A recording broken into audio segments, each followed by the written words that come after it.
అందరికీ నమస్కారం. నేను మీ Ramashesh Reddy. Welcome to RSR Ailuri channel. ఈరోజు మన వీడియో తెలంగాణ తిరుపతిగా ప్రసిద్ధి చెందిన స్వయంభూ శ్రీ వెంకటేశ్వర స్వామి వారి దేవాలయం జమలాపుర క్షేత్రం. ఈ దేవాలయం యొక్క ప్రత్యేకతలు, ప్రాముఖ్యత తెలుసుకుందాం. జమలాపుర క్షేత్రం శ్రీ వెంకటేశ్వర స్వామి వారి దేవాలయానికి ఏ మార్గాల ద్వారా రావచ్చు, స్వామివారి స్థల పురాణం ఏంటి, మరియు మరీ ముఖ్యంగా ఒక కొండపై వెలిసిన స్వామివారు ప్రస్తుత దేవాలయం ఉన్న కొండపైకి ఎలా వచ్చారు, ఎందుకు వచ్చారు అనే విషయాలను ప్రధాన అర్చకులు శ్రీ శ్రీనివాస శర్మ గారు పూర్తిగా వివరించడం జరిగింది. వీడియోని ఎక్కడా స్కిప్ చేయకుండా పూర్తిగా చివరి వరకు చూడండి. ఈ వీడియో నచ్చితే ఒక లైక్ చేయండి, ఇంకొంతమంది భక్తులకు షేర్ చేయండి, మన ఛానల్ని సబ్స్క్రైబ్ చేసి ఆల్ నోటిఫికేషన్ పై క్లిక్ చేయండి. ఎందుకంటే దేవాలయానికి సంబంధించిన పూర్తి వివరాలను మనకి ప్రధాన అర్చకులు శ్రీనివాస శర్మ గారు వివరించడం జరిగింది కాబట్టి ఎక్కడా స్కిప్ చేయకుండా చూడండి. శ్రీ గురుభ్యో నమః. శ్రీయకాంతాయ కళ్యాణ నిధయే దినా శ్రీ వెంకట నివాసాయ శ్రీనివాసాయ మంగళం. భక్త మహాశయులకు కలవు వెంకటనాయక అని స్తుతించబడి కళ్యాణధాముడైనటువంటి శ్రీ వెంకటేశ్వర స్వామి వారి స్వయంభువుగా సాలగ్రామ శిలారూపంగా వెలసినటువంటి పరమ పుణ్యక్షేత్రం ఈ జమలాపురం క్షేత్రం. ఈ క్షేత్రం ఖమ్మం జిల్లా ఎర్రుపాలెం మండలంలో వెలసి ఉంది. ఇటు ఆంధ్ర రాష్ట్రానికి ఇటు తెలంగాణ రాష్ట్రానికి కూడా సరిహద్దు ప్రాంతంలో విజయవాడకు సుమారు 60 కిలోమీటర్ల దూరంలో, ఖమ్మం పట్టణానికి ఒక 80 కిలోమీటర్ల దూరంలో, ఇటు నేషనల్ హైవే 65 జాతీయ రహదారికి అతి దగ్గరలో కంచికిచర్ల పట్టణం నుంచి 20 కిలోమీటర్ల దూరంలో ఈ క్షేత్రం కొలువై ఉన్నది. ఇక్కడ స్వామివారు స్వయంభూగాను అలాగే సాలగ్రామ శిలారూపంగాను మనకు దర్శనమిస్తూ ఉంటారు.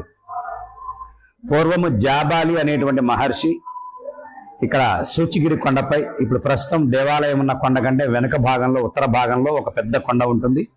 ఆ కొండపైన జాబాలి మహర్షి తపస్సు చేసుకుని స్వామివారిని ప్రతిష్ఠించుకొని ఆయన గురుకులాన్ని స్థాపించుకొని నిర్వహించుకునేవారట. కాలాంతర్గతంగా ఆ యొక్క గురుకులము, ఆ పాఠశాల అంతా అంతరించిపోయినప్పటికీ ప్రతిష్ఠించినటువంటి స్వామివారి యొక్క ఆ విగ్రహము, ఆ శాసనము అలాగే ఉండిపోయినాయి. సుమారు ఇప్పటికి 800 సంవత్సరాల పూర్వం యజ్ఞనారాయణ శర్మ అనేటువంటి ఒక బ్రాహ్మణుడికి కల్లో అంతా కూడా ఈ కొండలు గుట్టలు ఇటువంటివన్నీ కనిపించడం, ఎవరో రా రా అని పిలుస్తున్నట్టుగా అనిపించడంతో ఆయన దేశదిమ్మరిలాగా నెల్లూరు ప్రాంతం నుండి ఇక్కడ వరకు కూడా తిరుగుతూ ఇక్కడ దాకా వచ్చారట. ఇక్కడికి వచ్చిన తర్వాత ఇక్కడ కళ్ళలో ఆయన కనిపించిన దృశ్యము, ఇక్కడ ఎదురుగా ఉన్న దృశ్యము ఒకటేగా భావించి ఇక్కడే ఉన్నారట. అదే సమయంలో ఆ సూచిగిరి కొండపైన ఉన్నటువంటి చెట్లు, చేమలు, ఆకులు, అలములు తినిపించడం కోసం రోజు కూడా పశువులను, మేకలను తోలుకొని కొంతమంది గోపాలకులు రోజు కొండపైకి వెళ్ళేవారట. ఆవులు, పశువులు మేస్తున్న సమయంలో ఈ గోపాలకులందరూ కూడా ఆటలాడుకుంటూ ఉంటే అదే సమయంలో ఒక భక్తుడి రూపంలో, ఒక బాలుడి రూపంలో స్వామివారు తిరునామాలు ధరించి ఒక బాలులాగా వాళ్ళతో వచ్చి కలిసి ఆడుతూ ఉండేవారట. ఆయన ఏ జట్టులో ఉంటే ఆ జట్టు గెలుస్తూ ఉందట. ఆయన ఎవరు నీవు అని చెప్పి వీళ్ళందరూ ప్రశ్నిస్తే నీవే నేను, ఏ ఊరు మీది అంటే మీ ఊరే నా ఊరు అని ఇలా వాళ్ళని సందిగ్ధంలో పెట్టేటువంటి జవాబులు చెప్పడంతో వాళ్ళంతా కూడా అయోమయానికి గురై ఊర్లోకి వచ్చి పెద్దలకు చెప్పడం, ఆ నోట ఈ నోట ఎక్కడి నుండో వచ్చినటువంటి ఈ బ్రాహ్మణుడికి ఈ విషయం తెలవడం. ఆయన మరుసటి రోజు ఆ గోపాలకులను ఎంబడబెట్టుకొని ఆ కొండపైకి వెళ్ళారట. అయితే ఆ రోజున మళ్ళా బాలుడి రూపంలో స్వామివారు వచ్చి ఆటలాడటం జరగలేదు. అలా 2-3 రోజులు ప్రయత్నించినా కూడా జరగకపోవడంతో ఈ బ్రాహ్మణుడు ఏం భావించాడంటే ఇక్కడ ఏదో మహిమ ఉన్నది, ఈ యొక్క ప్రదేశాన్ని అంతా కూడా శోధిస్తే సరిపోతుంది కదా అని భావించి ఆ ప్రదేశాన్ని అంతా కూడా శోధిస్తున్న సమయంలో అక్కడ ఒక చిన్న వల్మీకము, ఆ వల్మీకము లోపల ఒక చిన్న స్వామివారి విగ్రహము అలాగే శాసనము ఉన్నట్టుగా తెలిసింది. దాంతో ఆ యజ్ఞనారాయణ శర్మ బ్రాహ్మణుడు తన యొక్క మళ్ళీ కుటుంబాన్ని అంతా కూడా ఇక్కడ తీసుకొని వచ్చి ఇక్కడే కాపురం ఉంటూ స్వామివారి సేవలు చేస్తూ ఉండేవారట. ఆయన కుమారుడు అలా 6 తరాల పాటు ఆ కొండపైకినే అంటే సుమారు 300 సంవత్సరాల వరకు కూడా ఆ కొండపైనే అర్చనలు జరిగినాయట. అయితే 7వ తరం వాడైనటువంటి అక్కుభట్టు అనేటువంటి బ్రాహ్మణుడు ఒక రోజున కొండపైకి వెళ్తూ ఉండగా చేతిలో ఉన్నటువంటి నివేదన పాత్ర జ్వలంతో కూడినటువంటి కొండపైకి ఎక్కుతూ ఉంటే ఎదుర్రాయి లాంటి తగిలి చేతిలో ఉన్నాయన్నీ పడిపోయినాయట. అయ్యో, ఎప్పుడు జరిగిన ఒక అపశృతి జరిగింది, ఇదేమిటి స్వామి అని భావించినటువంటి ఆ బ్రాహ్మణుడు, స్వామి నా సేవలు వద్దనుకుంటున్నావేమో, ఇక నీ గతి అంతే, నా గతి ఇంతే అని బాధతో ప్రేమతో అనుకుంటూ, ఆకలైతే నువ్వే దిగిరా, ఇక నేను వెళ్తున్నాను అని చెప్పి వెనక్కి మరలి వస్తూ ఉన్నారట. అలా ఆ కొండ దిగి ఈ కొండ మీదకి వచ్చినటువంటి సమయంలో వెనుదిరిగి చూడకుండా ముందుకు పద, నేను నీ వెనుకనే వస్తున్నాను అనేటువంటి గంభీరమైన ధ్వని స్వామివారు వినిపించారట. దాన్ని ఆనవాయితీ ఆజ్ఞగా భావించినటువంటి ఆ బ్రాహ్మణుడు ఆ కొండ దిగి ఈ కొండపైకి దక్షిణాభిముఖంగా వస్తూ ఉన్నాడు. ఈ చిన్న కొండపైకి వెక్కగానే చెవులు చిల్లులు పడేంత ఒక పెద్ద శబ్దం వినిపించిందిట.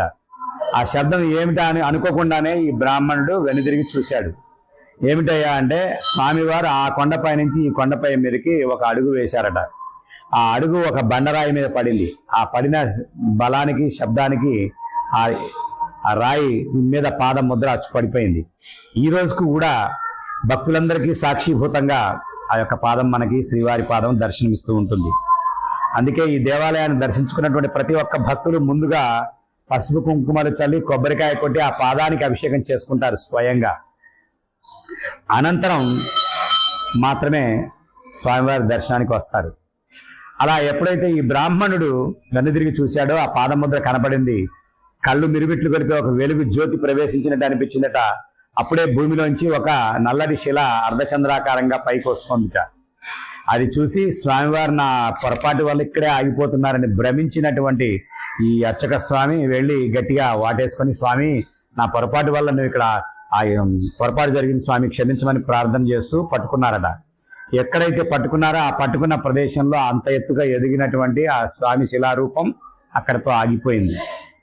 ఇప్పటికీ కూడా భక్తులందరికీ కూడా సాక్షిభూతంగా ఆ యొక్క స్వామివారి స్వయంభూ తన యొక్క దిక్కు ఇది, దిశ ఇది అన్నట్లుగా సాలగ్రామ శిలారూపంగా స్వయం వ్యక్తంగా. ఎందుకని అంటే, ఈ పదం ఎందుకు అంటున్నాను అంటే, స్వామివారు దక్షిణాభిముఖంగా వెలిసి ఉన్నారు. మనం సహజంగా మన గృహం కూడా దక్షిణాభిముఖంగా కట్టుకోం ఈ ప్రాంతంలో. కానీ స్వామి దక్షిణాభిముఖంగా వెలిసి ఉండడం వల్ల ఈ దేవాలయం అంతా కూడా దక్షిణాభిముఖంగానే ఉంటుంది. ఇదొక విశేషం. అలా ఆ యొక్క బ్రాహ్మణుడు ఇక తన పొరపాటుకు చిందిస్తూ బాధపడుతూ మరలా స్వామివారి ఆయన కుటుంబ సభ్యులే అర్చన చేస్తూ వస్తూ ఉన్నారు. ఇలా 1966 వరకు కూడా గడుస్తూ వచ్చింది. 1966లో దేవాదాయ ధర్మాదాయ శాఖ ఏర్పడటం, అలాగే ప్రభుత్వం ఈ దేవాలయాన్ని స్వాధీనపరచుకోవడం. అయినప్పటికీ కూడా ఇక్కడ స్వామివారికి ఇష్టమైనటువంటి ఆ యొక్క వంశపారంపర్య అర్చకులు ఎవరైతే ఉన్నారో ఆ యొక్క అర్చక స్వాముల యొక్క కుటుంబ సభ్యులతోనే నేటి వరకు కూడా ఈ ప్రభుత్వాలు అన్ని కూడా అర్చనలు సేవలు జరిపిస్తూ వస్తూ ఉన్నాయి. అందుకే అంటారు, ఏ దేవాలయంలో ఏ ఆగమము ఏ శాస్త్రము అయితే నడుస్తూ ఉందో దాన్ని కొనసాగించాలని చెప్పి సుప్రీంకోర్టు వారి తీర్పు, గౌరవ భారత సుప్రీంకోర్టు వారి తీర్పు.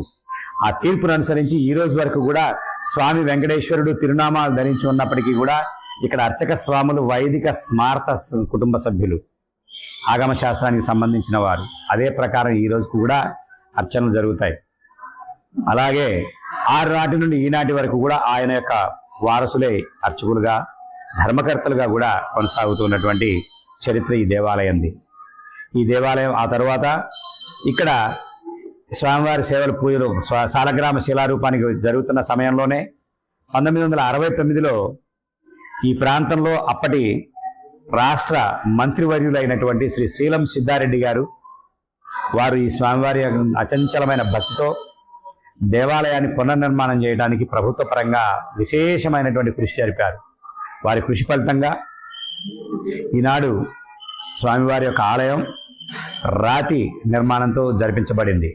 ముఖ్యంగా అదే సమయంలో దక్షిణామ్నాయ శృంగేరి పీఠం పీఠాధిపతులైనటువంటి శ్రీ శ్రీ శ్రీ భారతీ తీర్థ స్వామి వారు 1969లో ఇచ్చిన ఆజ్ఞ ప్రకారం ఇక్కడ దేవాలయంలో స్వామివారి నయనానందభరితమైనటువంటి స్వామివారి రూపాన్ని కూడా ప్రతిష్ఠింపజేయడం జరిగింది. అలా పునఃప్రతిష్ఠ, దేవాలయ ప్రతిష్ఠ అంతా కూడా జరిగింది. ఒకే గర్భాలయంలో ఇటు స్వామివారి స్వయంభూగాను మరియు సాలగ్రామ శిలారూపంగాను వెలసి ఉండటం అనేది విశేషమైతే, దాంతోపాటు అర్చనామూర్తిగా అందరికీ కూడా సర్వాలంకార శోభితుడైనటువంటి తిరుమల వెంకటేశ్వరుని పోలినటువంటి విగ్రహం 6.5 అడుగుల విగ్రహం ఉండటం కూడా విశేషం.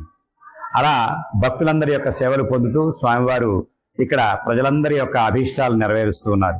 ఈ దేవాలయంలో ప్రతి సంవత్సరము కూడా వసంత నవరాత్రి ఉత్సవాలు బ్రహ్మోత్సవాలుగా జరపబడతాయి. ఎందుకని అంటే స్వామివారి ఇక్కడ వెలసినటువంటి తిథి చైత్ర శుద్ధ సప్తమి. ఆ సప్తమి తిథి నాడే ఇక్కడ స్వామివారి యొక్క వార్షిక బ్రహ్మోత్సవ కళ్యాణాన్ని నిర్వహించడం ఆనవాయితీ. అందుకనే ఉగాది నాడు అంటే కొత్త సంవత్సరం ప్రారంభం రోజున వసంత నవరాత్రి ఉత్సవాలను ప్రారంభం చేసి శ్రీరామనవమి వరకు 9 రోజుల పాటు నవరాత్రి బ్రహ్మోత్సవాలు జరుపుతాం. అదేవిధంగా దేవి శరన్నవరాత్రి ఉత్సవాలు శరద్ ఋతువులో ఆశ్వయుజ మాసంలో మొదటి పాడ్యమి నుండి దశమి వరకు, విజయదశమి వరకు కూడా నవరాత్రి జరుపుతాం. అట్లాగే ముక్కోటి ఏకాదశి, నృసింహ జయంతి, హనుమత్ జయంతి, ఇటువంటి వినాయక చవితి ఇలాంటి విశేషమైన పర్వదినాలు, అదేవిధంగా కార్తీక మాసంలో కార్తీక దీపోత్సవం, కార్తీక పౌర్ణమి నాడు జ్వాలాతోరణం, శివకేశవ అభేదంగా వెలిసినటువంటి స్వామివారు కాబట్టి వెంకటేశ్వరుడు, ఆయన పేరులోనే వేంకటః చీకటిని పారదోలేటువంటి ఈశ్వరుడు వెంకటేశ్వరుడు కాబట్టి ఈశ్వరుడు శివకేశవ అభేదంగా ఇక్కడ అర్చనలు అనేది జరపడం జరుగుతుంది.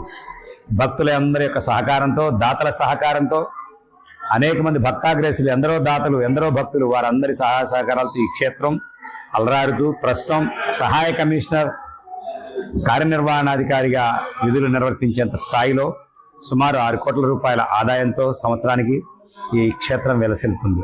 ఈ క్షేత్రంలో నిత్య కళ్యాణం, పచ్చతోరణం అన్నట్టుగా ప్రతిరోజు కూడా స్వామివారి గుమ్మాలకు పచ్చటి మామిడి తోరణం కట్టడం, నిత్య హోమం, ఈ యజ్ఞశాలలో ప్రతిరోజు కూడా నిత్య హోమం జరపడం, అలాగే నిత్య కళ్యాణం ప్రతిరోజు కూడా భక్తుల సౌకర్యార్థం 10:30 గంటల నుండి నిత్య కళ్యాణం జరపడం ఆనవాయితీ.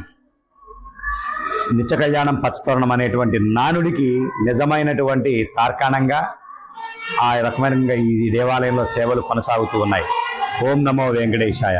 స్వామివారి సేవలో దేవాలయ అనువంశిక ధర్మకర్తల కుటుంబ సభ్యులం మరియు ఈ దేవాలయ ప్రస్తుత ప్రధాన అర్చకుడిని శ్రీ శ్రీనివాస్ శర్మ, జమలాపురం. నమస్కారం. ఇలాంటి మరిన్ని వీడియోల కోసం మన ఛానల్ని సబ్స్క్రైబ్ చేయండి. అలాగే ఈ వీడియోకి ఒక లైక్ చేసి మీ ఫ్రెండ్స్ అండ్ ఫ్యామిలీ మెంబర్స్కి షేర్ చేయండి.